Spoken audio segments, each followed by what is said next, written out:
Hey, what's going on, Who That Nation? It is yours truly, TJ Jones, the host of the State of the Saints podcast, giving you all the State of the Saints podcast halftime report.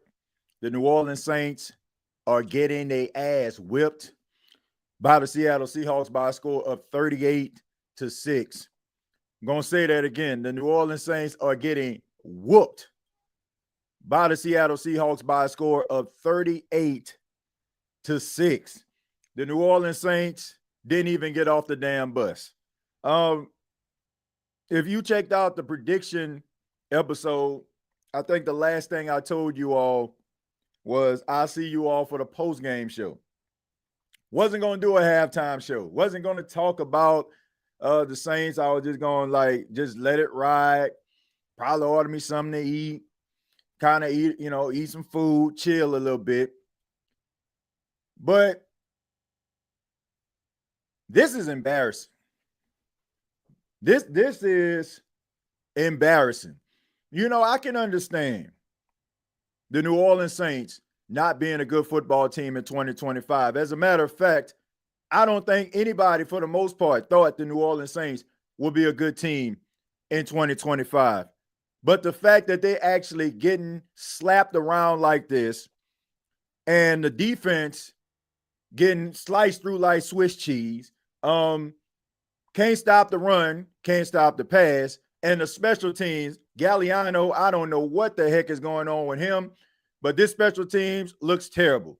Kind of funny. They had a really talented special teams guy named JT Gray that they just decided to get rid of because they said that they wanted guys on, I guess, that can play both ways or something. I don't know. But all I know is Torrey Horton, the rookie out of Colorado State, is absolutely destroying the Saints. He returned a kick for a touchdown, which the punter ended up out kicking his coverage. And the guy just basically just ran straight up the field for a touchdown. And then right after that, they got another big game on special teams. You got Blake Groupie out there missing field goals. And look, I already told you, all these people out here that are trying to cape for Blake Groupie, talking about, oh, he's going to get over it. Man, get this bum off the team, okay? Get him out of here. You got one job, dude, to kick the ball between the uprights. And we up here trying to justify this dude like he all pro or something like that. Get him up out of here. Another thing, the New Orleans Saints don't have no playmakers. Oh, Chris Olave got 8 catches. The Saints have no playmakers. None. A bunch of dinking and dunking, and teams do not respect them. They go into the game. I'm going to tell y'all what the teams do.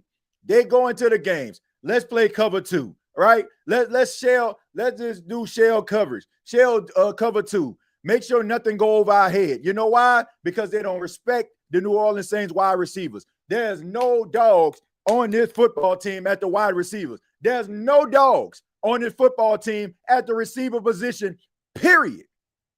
And the offensive line, God bless those brothers, but they terrible. Absolutely terrible. Across the board, terrible. You got young guys out there that's probably going to figure it out. But these guys like Cesar Ruiz and all these other dudes on the offensive line, every single time Alvin Kamara, for the most part, other than the fact that he's trying to do everything he can to push forward, they basically getting this man stonewalled in the backfield and the defense. Secondary, garbage. I mean, can't get pressure on Sam Darnold. He back there, he can knit a sweater in that pocket. And then you would think that the Seattle Seahawks, for the most part, have one really talented wide receiver on the team, Jackson Smith-Njigba. You would think that they would accommodate for this guy. This team has lost its way. This team is embarrassing. Like, they just out there dinking and dunking and dinking. And I don't see there. You can't fix this. Like, I hate to say it. I know some people like, how do you fix this? You can't. You cannot fix this because they're not a good football team. This team had an opportunity years ago to figure it out, to understand that Drew Brees wasn't going to play forever. And there could be a chance that Sean Payton could be gone. I'm pretty sure Sean Payton didn't leave you like in the dark. I'm pretty sure there was some conversation that were had. But the New Orleans Saints, with the false sense of reality that they had, kept trying to think as if the window was wide open or they were close. People were saying, oh man, well, Mickey Loomis ain't out there playing a game. But Mickey Loomis constructed this BS of a football team. It's the reason why you don't have no playmakers on the team. It's the reason why you got to go out here and get players for the low price of $3.99. It's the reason why you got to go out here and hope that a 5th-round pick get turned into a starter. It's a reason why the New Orleans Saints are in this predicament right now. It's an absolute embarrassment. And anybody trying to justify Mickey Loomis, honestly, stop talking football. I don't want to hear from you. You got these contrarian, dumb, foolish Saints fans out there that think that they cooking, but they burning the hell out of the damn kitchen. You ain't talking about nothing. The New Orleans Saints are in this predicament because of Mickey Loomis, because of the way that he handled the cap, the mismanaging of the draft picks, and not accounting for the fact that you wasn't going to have Drew Brees being your quarterback forever. This is embarrassing. This is downright embarrassing. Anybody out here trying to justify this, get the hell off my line. I ain't trying to hear it. If you trying to sit up here and trying to justify this, you just trying to get your Skip Bayless on. You just trying to be a contrarian. I ain't trying to hear this noise. This team is garbage. And the reason why they're garbage is because of the front office. These people want to hide in their echo chamber. They want to put people around that's going to pretty much keep that narrative alive. Yes, I'm saying it today. They want to keep the narrative alive because I don't want to lose my spot. I don't want to lose my chance of having a conversation with Cam Jordan. I don't want to miss my opportunity to make sure that I get all these great opportunities and get this access. Man, bump all that. If I have to lie to kick it, I never want to step foot on Airline Drive, ever. If we got to sit up here and lie and kick it about the state of this football team. And anybody that's pushing that narrative is doing a disservice to the Who Dat Nation and Saints fans all across this country. This is a bad football team. Call a spade a spade. And we need to stop justifying BS on a football field. I can understand being in a rebuild. I can understand having hard times. But this team looks soft, they look out of sync, and they look unprepared. It's one thing if you're just not good enough, right? You got a bunch of talented players on the other side of the football on the other team. That's cool. I understand that. But when you're out there just getting slapped around and punked, that's something that I cannot accept. Any Saints fan out here that's trying to justify this, I'm serious. I don't care if you've been rocking with the boy for, like, get up out of here with that nonsense. Seriously. We gotta come to grips with this, bro. This is embarrassing. This is downright embarrassing. This is like one of them times where I just wish that I didn't do this, that I didn't have obligations to do this, where I can just go in and watch TV and enjoy the rest of my evening. Hell, get ready for the state of NFL to do the play-by-play for tonight's game against the Giants and the Chiefs. This is one of them games where I just wish I just didn't have to do this, because this is embarrassing. Waste of time here on a Sunday afternoon. And that's saying something. I've been a fan of this football team since I was 4 years old.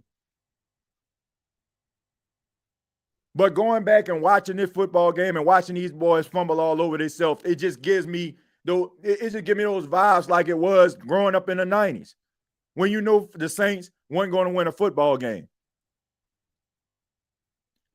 This is the darkest times in New Orleans Saints football. And they have nobody to blame but themselves. Stupid BS decisions over the last 4 to 5 years. And people, you know what I'm saying, trying to lie fans to sleep about the state of this football team. The reality is they're not good. And look, I'm talking about who I'm talking about. So if you ain't in that category, I ain't talking about you. But we're going to keep it 100%. We're going to keep this thing a buck. People just need to come to grips. This dude, Mickey Loomis, has turned the New Orleans Saints, excuse my French, into a shit show. And yet there's no signs of him leaving because he's the vice president of this team. And he's the higher up guy that understands football. Dennis Lauscher is trying to put a new slab on top of the building. And Gail Benson is and God bless her, is over there just clapping on the sidelines and hoping that, you know, she ain't got to make a decision again, like finding another head coach. New Orleans is doomed until Mickey Loomis gets the hell up out of there. And even with that, he's going to be the main guy deciding who's going to be his replacement. This mom and pop shop has got this New Orleans Saints team looking like straight up 100% trash. Don't care who got a problem with it. Come see me if you got a problem with it. I will gladly open up the platform for you to be able to justify the BS that is the New Orleans Saints. But it's absolutely embarrassing. They like, man, let's just go like let's just go ahead and break down the first half. I mean, lack thereof. I mean, what's there to break down? I mean, me talking for the last 11 minutes and 7 seconds was more interesting than anything the New Orleans Saints did in the first half. I mean, you got penalties all over the place, undisciplined football, false start penalties, holding penalties. Anytime they do something that gets yards up the field, all of a sudden here comes a flag. You got Blake Rupe out there missing field goals. You got soft-ass Kellen Moore out there kicking field goals when you getting your ass shellacked 35-3, and you out there kicking a field goal, and he can't even make the field goal. Soft. Conservative, yet again, it seemed like, and I hope that I'm wrong, but I hope that the New Orleans Saints don't have a Dennis Allen on offense. I hope that they don't have as a head coach a offensive Dennis Allen who is passive aggressive and, you know, don't want to rattle the cage. I just hope not. But let's go ahead and look at these stats. Like I said, 8 penalties for 62 yards. A bunch of dinking and dunking. Let me see. Spencer Rattler, 22 of 29, 155 yards. Hasn't been sacked, no touchdowns, no pick. Get down to the red zone, only to kick field goals. Alvin Kamara, 14 carries for 41 yards, 2.9 average. Pretty much not going anywhere except if he goes out there and drag the entire Seattle defense. Chris Olave out there with the dinking and dunking, catching 8 catches for 46 yards. Rashid Shaheed, 4 catches for 42. No deep passes down the field. And it's the start of the second half again, and this guy's getting around the corner, gets past the 30 to about the 35-yard line. Now he almost at the 40. So special teams, terrible special teams continue again.